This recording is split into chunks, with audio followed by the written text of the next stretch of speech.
Hello students, myself engineer Harman Sikh हूँ और ये आपका मैकेनिकल इंजीनियरिंग का सब्जेक्ट है ऑटोमोबाइल इंजीनियरिंग, जिसमें आज हम बात करने जा रहे हैं हमारे लेक्चर नंबर 10 की। और हमारा चैप्टर नंबर जो 3 स्टीयरिंग सिस्टम चल रहा है उसके बारे में आज हम स्टडी करेंगे और ये आपका 6th सेमेस्टर का सब्जेक्ट है। तो हम आगे चलते हैं। जैसे हमने लास्ट में टाइप ऑफ स्टीयरिंग के बारे में पढ़ा था और आज हमारे पास है टाइप्स ऑफ स्टीयरिंग गियर। कौन कौन से गियर हम स्टीयरिंग सिस्टम में यूज़ करते हैं। Worm and nut steering gear, worm and wheel gear, worm and roller gear, rack and pinion. तो अलग अलग के बारे में और अलग अलग की वर्किंग आज हम इसमें डिस्कस करेंगे। तो हम स्टडी करते हैं। The steering gear is a mechanism to convert the rotary motion of the steering wheel into to and fro motion of the link rod of the steering linkage to obtain a angular turning of the front wheels। जो main काम है steering gear का वो है भी जब हम गाड़ी को टर्न करते हैं तो हम अपने स्टीयरिंग व्हील को रोटेट करवाते हैं। अगर हमने लेफ़्ट टर्न लेनी है तो स्टीयरिंग व्हील को हम लेफ़्ट साइड में रोटेट करेंगे और अगर हमने राइट टर्न लेनी है तो राइट साइड में। तो जो स्टीयरिंग के व्हील की रोटरी मोशन है उसको हमने to and fro motion of link rod, जो नीचे लिंक रॉड लगी होती है उसके टू एंड फ्रो मोशन में कन्वर्ट करना है। वो मेन काम होता है हमारे स्टीयरिंग गियर का। तो इसमें एक स्टीयरिंग लिंकेज बनता है जिसमें एंगुलर मूवमेंट होती है, एंगुलर टर्निंग मूवमेंट, और जो फ्रंट व्हील को ट्रांसफ़र की जाती है और हमारी गाड़ी उससे टर्न लेती है। It also provide the necessary leverage so that the driver is able to steer the vehicle without fatigue. The various types of steering gears are following. तो ये एक लीवरेज प्रोवाइड करता है ताकि स्टीयरिंग के ऊपर जोर कम लगे, ड्राइवर का कम फटीग लगे और आसानी से गाड़ी हमारी टर्न ले सके। तो सबसे पहले हमारे पास है worm and nut steering gear. The constructional feature and working of worm and nut type steering gear is shown in figure 4.4। तो 4.4 फिगर हम पहले देखते हैं। इसमें हमारे पास एक सेंटर में नट लगा है और एक रॉड लगी है जो स्टीयरिंग व्हील रॉड है और एक वॉर्म गियर लगा है और एक क्रॉस शाफ्ट है और एक ड्रॉप आर्म है। In this system the worm is formed at the lower end of the steering shaft. जो स्टीयरिंग शाफ्ट है उसके लोअर एंड के ऊपर, मतलब नीचे वाले पोर्शन में वॉर्म टाइप में हमारे जो गियर कट किए गए हैं, टीथ बनाए गए हैं। And the upper end is fixed to the steering wheel, और जो अपर एंड है उस शाफ्ट का वो स्टीयरिंग व्हील के साथ फिक्स है।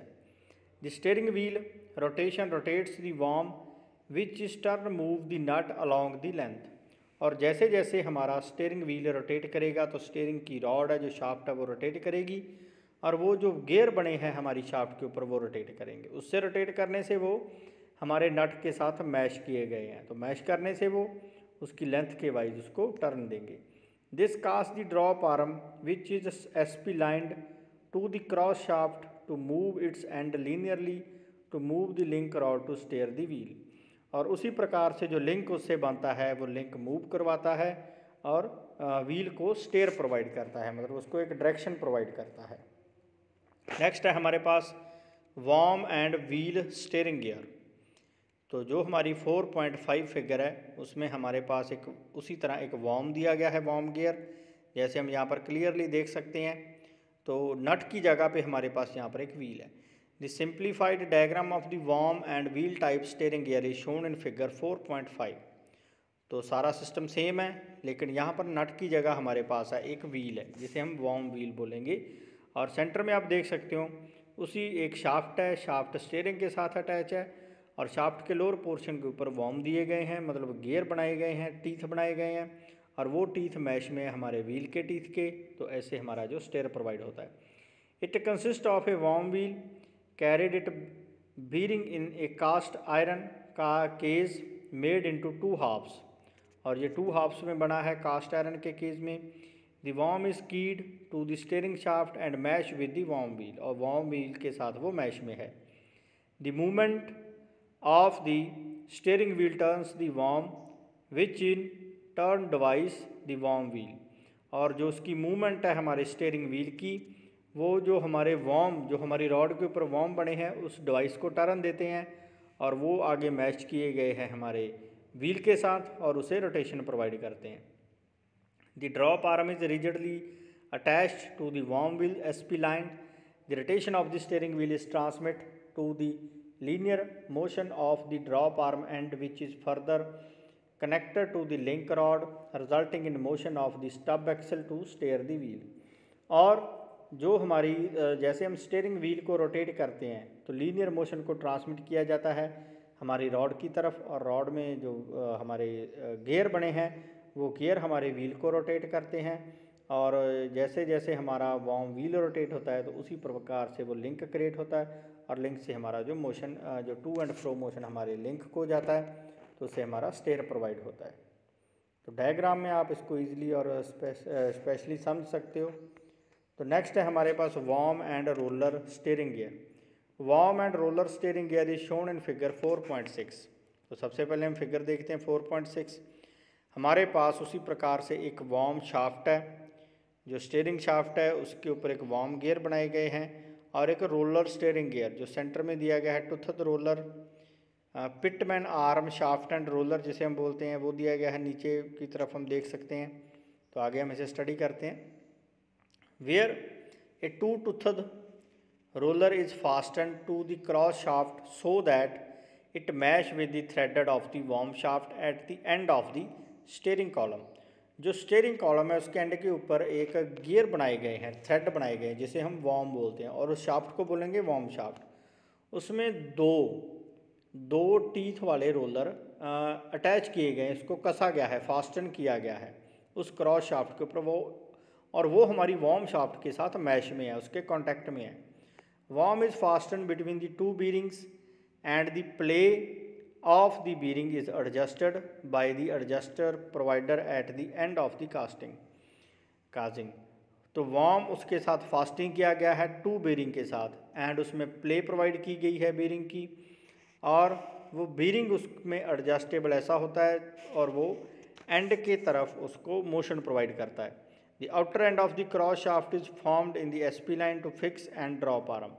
जो आउटर एंड है शाफ्ट का वो फिक्स है क्रॉस शाफ्ट के साथ, और SP लाइन फिक्स है ड्रॉप आर्म के साथ। When the steering wheel turn the worm gear, और जैसे जैसे हम स्टीयरिंग व्हील को रोटेट करते हैं तो वर्म गियर हमारा रोटेट करता है क्योंकि उसी शाफ्ट के ऊपर वर्म गियर बना है। It causes the roller to move in an arc so as to rotate the cross shaft and drop arm. तो वो जो हमारी रोलर आर्म है, जो हमारा रोलर नीचे पोर्शन के ऊपर लगा है, उसको एक आर्क प्रोवाइड करता है। जैसे जैसे हम स्टीयरिंग को रोटेट करते हैं तो उसको एक आर्क में रोटेट करेगा, उसको आर्क प्रोवाइड करेगा, और रोटेट करेगा क्रॉस शाफ्ट को और ड्रॉप आर्म को। The drop arm end connected to link rod provide a motion to stub axle to turn the wheel. और जो ड्रॉप आर्म है वो लिंक की गई है हमारे स्टब एक्सल के साथ और व्हील को रोटेट और टर्न प्रोवाइड करेगी वो। तो नेक्स्ट है हमारे पास rack and pinion steering gear. Rack and pinion दो पोर्शन होते हैं, तो हम इसको स्टडी करते हैं। Rack and pinion steering gear is normally used in light vehicles and is power steering system. और जो पावर स्टीयरिंग सिस्टम और लाइट व्हीकल में इसका यूज़ किया जाता है। तो रैक क्या होता है? रैक एक बड़ी रॉड होती है, जैसे हम इसके नीचे देखते हैं, जो नीचे वाली रॉड है वो रैक है, और स्मॉलेस्ट जो गियर दिया गया होता है उसे बोलते हैं पिनियन। तो जैसे जैसे लेफ़्ट एंड राइट मूवमेंट होती है रैक की, तो पिनियन उसके ऊपर रोटेट करता है। पिनियन क्या है? हमारा सीधा हमारे स्टीयरिंग व्हील के साथ अटैच होता है। तो पहले तो आप ध्यान से डायग्राम देख लो, तो हम आगे चलते हैं। It is the simplest light occupy small space and used less number of linkage component. Figure 4.7 show a rack and pinion steering gear along with linkage. The rotary motion of the steering wheel is transmitted to the steering gear pinion which is meshed with the rack. जो rotary motion होता है हमारे steering wheel का, वो transmit किया जाता है pinion को, और पिनियन आगे मैच होता है रैक के साथ। The circular motion of the pinion is convert into the linear rack movement which reaches the stub axle through the ball joint and tie rod for the wheels to be steered। और वो pinion हमारा जो rotary motion है उसको rack को देता है, rack उसको लीनियर मोशन में कन्वर्ट कर देता है और आगे वो स्टब एक्सल के साथ जुड़ा होता है और स्टब एक्सल से व्हील को रोटेट और उसको स्टेयर प्रोवाइड किया जाता है जिस डायरेक्शन में हमें रिक्वायर्ड डायरेक्शन में स्टेयर चाहिए। तो नेक्स्ट है हमारे पास पावर स्टेयरिंग। आजकल गाड़ियों में यूज़ होता है power steering. There are 2 types of power steering currently used. These are integral and linkage booster type. 2 तरह के होते हैं, इंटीग्रल और linkage booster type. Both are operated by the hydraulic pressure produced by an engine driven pump to assists in turning the steering mechanism. The integral power steering is explained below. जो power steering होता है वो hydraulic type होता है, जैसे हमारे hydraulic brake होते हैं उसी तरह हाइड्रोलिक प्रेशर के ऊपर काम करता है। इसमें हमारे पास इंजन से पावर ली जाती है, तो इंजन से पावर लेने के बाद एक पंप होता है, पंप को ऑपरेट किया जाता है इंजन की पावर के साथ। उसमें हाइड्रोलिक फ्लूइड होता है और हाइड्रोलिक फ्लूइड एक प्रेशर बनाता है। जो वो प्रेशर बनाएगा वो स्टीयरिंग रॉड के साथ लिंक होता है, वो पिस्टन अरेंजमेंट होता है और उस पिस्टन अरेंजमेंट से हमारी जो ह्यूमन की एफर्ट को बहुत ही कम किया जाता है। अगर हम 1% एफर्ट लगाएंगे तो वो उस एफर्ट को हमारे 10% बना देगा। मतलब ह्यूमन की एफर्ट को कम करने के लिए हमने पावर स्टेयरिंग का यूज़ किया। हमारे पास एक टाइप है integral power steering. Figure 4.8a shows the integral power steering when the vehicle moves in a straight head position। तो सबसे पहले हम फिगर देखते हैं 4.8a। तो ये हमारा इंटीग्रल टाइप पावर स्टेयरिंग है। तो इसमें हम कंपोनेंट देखते हैं। हमारे पास एक पंप लगा है, चेक वाल्व है, spool housing, plunger, steering wheel है हमारे पास और नट थ्रस्ट बीरिंग है, पिटमैन शाफ्ट है, पिटमैन शाफ्ट 2 है, रैक है और रेजरवायर है। तो जैसे जैसे हम स्टडी करेंगे आपको पता चलेगा। तो the oil pump is belt driven from the engine crank shaft pulley. इसमें सबसे पहले तो एक ऑयल पंप लगा होता है जो इंजन की क्रैंक शाफ्ट से पावर लेता है और पुली के थ्रू उसको ड्राइव किया जाता है। It consist of A solid cylinder with 2 group cut called valve spool. तो इसमें 2 सॉलिड सिलेंडर लगे होते हैं 2 ग्रुप कट के साथ, जिसे हम वाल्व स्पूल बोलते हैं। तो हम डायग्राम में देखते हैं, ये हमारा वाल्व स्पूल लगा है नीचे, जो यहाँ पर हमारा स्पूल लिखा हुआ है, ठीक है। दो ग्रुप कट में ये स्पूल लगा होता है which slide within the hole in the valve housing, और जो स्लाइड करता है वाल्व हाउसिंग में। The housing has 3 integral grooves. तो हाउसिंग में 3 इंटीग्रल ग्रूव होते हैं। The central groove is connected to the pump and the other 2 connected to the reservoir. उसमें एक ग्रूव हमारा पंप के साथ कनेक्ट होता है और अदर 2 ग्रूव है जो हमारे रेजरवायर के साथ अटैच होते हैं। जैसे हम डायग्राम में देखते हैं, हमारा रेजरवायर लगा है तो उसके साथ 2 ग्रूव हमारे लगे हैं और जहाँ पर हमारा पंप है और एक ग्रूव हमारा पंप के साथ है। The 2 additional opening are connected to the 2 sides of the cylinder fitted with the piston, और 2 एडिशनल ओपनिंग है जो पिस्टन के साथ अटैच है। When the valve spool is in the position as shown in figure, जब हमारा valve spool उस जिस फिगर में पोजीशन दिखाई गई उसमें, the pump delivers the oil in the centre part of the housing which flow back to the reservoir by passing shown by arrow. और जैसे हमारा वाल्व ओपन होता है, ठीक है, तो वो पंप से ऑयल को डिलीवर करता है सेंटर पार्ट के थ्रू और फ्लो बैक करता है टू रेजरवायर को।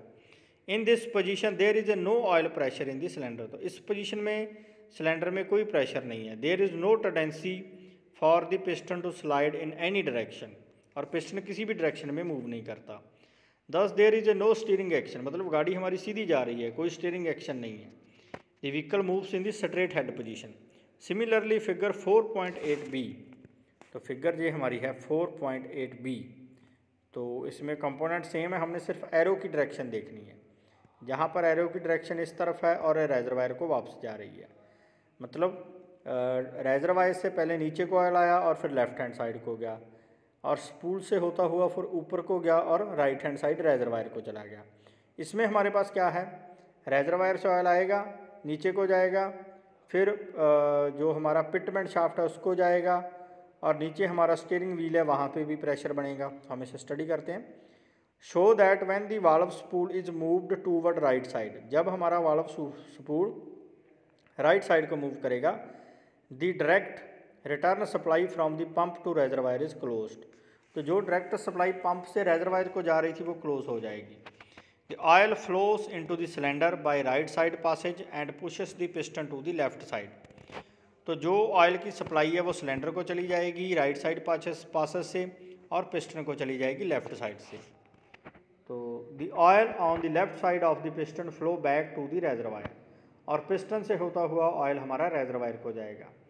The valve housing under this position, the left side outward movement of the piston rod turns the vehicle toward the left side of the rod, और उसी तरह हमारा piston जो left side को move करेगा तो हमारा व्हीकल की जो लेफ्ट टर्न हो जाएगी। Similarly the vehicle can turn the right side reservoir the steering operation, उसी तरह जब हमारा पिस्टन राइट साइड को मूव करेगा, अपवर्ड मूवमेंट लेगा, तो उससे हमारा जो व्हीकल है वो राइट डायरेक्शन को टर्न ले सकता है।